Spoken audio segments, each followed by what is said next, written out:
Hello, bookworms. Welcome back for the follow-up to Shiloh. As I mentioned at the very beginning, Shiloh was inspired by an actual event. Now, it's not a true story, but like we've talked about when writing narratives, authors can find inspiration from anywhere. You're an author. You can find inspiration from anywhere too. Sometimes we find tiny little seed moments, tiny things that happen in our lives that can prompt a story. Let me tell you about where the story Shiloh came from. You can find this at the very back of your book. Will you follow along with me? Shiloh, the story behind the book. The way Marty found Shiloh along the river is exactly how I came across the shy, trembling female dog who gave me the idea for my trilogy. Now, who is telling this? Whose point of view? Who do you hear speaking? Who's telling this? Yes, this is actually the author, Phyllis Reynolds Naylor, who is speaking directly to us.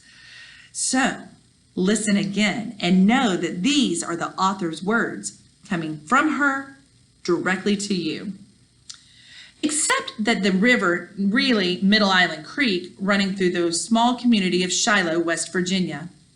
My husband and I were visiting friends, the Maddens, and the dog followed us back from a walk. It had begun to rain hard, so we retraced our steps, passing the old Shiloh schoolhouse and crossing the bridge. We turned into a long, curving lane, passed the small house where Trudy Madden's parents lived, and at last reached the front steps of the Maddens' home. We changed clothes and had breakfast, but when I looked out of the window, the dog was still there, lying in the rain, watching the house. Do you notice any similarities? I do too. You don't know how often we see this, our friends told us. People drive up from Sistersville all the time with a cat or dog they don't want anymore. They just let it out thinking it can survive, but many of them don't. After we left home for the day, I worried about what would happen to the dog. We had 2 cats waiting for us back in Maryland, and we really didn't consider taking her with us. But I couldn't get her out of my mind. So I began writing Shiloh, working out for myself what might have happened if she had come to me because she was mistreated. As the plot unfolded in my head, I could see it all happening right there in West Virginia. I imagined the Prestons living in a little house where Trudy's parents lived.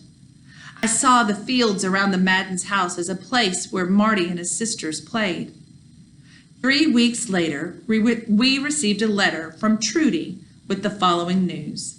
Now take a look at your book. This is a letter from Trudy Madden, the person that they had visited when they found that stray dog. As for the ongoing saga, after you left, I began to worry about the dog wandering around where it may not have belonged and decided to see if I could follow up on what happened to it. I took the car over to the opposite bank of the creek and followed that road all the way around to where it comes out on the other end. I was disappointed to find no trace of the dog, and every time I went to town for the next few days, I kept an eye out for any signs of a brown and white tail wagger. I had just about forgotten about it when we went for a walk Monday a week ago. We were striding along a mile or so down the road when this joyous bundle flung itself at us and acted as though it knew we were out there just to find it. And she, followed us the whole 5 miles, leaping happily all the way. When we got to our house, I did the one thing that would finalize the agreement. I fed her. She made herself at home in our garage, and she adores us. Under the circumstances, why wouldn't she? I hope you sleep more easily now, knowing that your little excursion had a happy ending. Happy ending indeed! After the book Shiloh won the Newbery Medal, this little dog in West Virginia, named Clover by our friends, became a celebrity.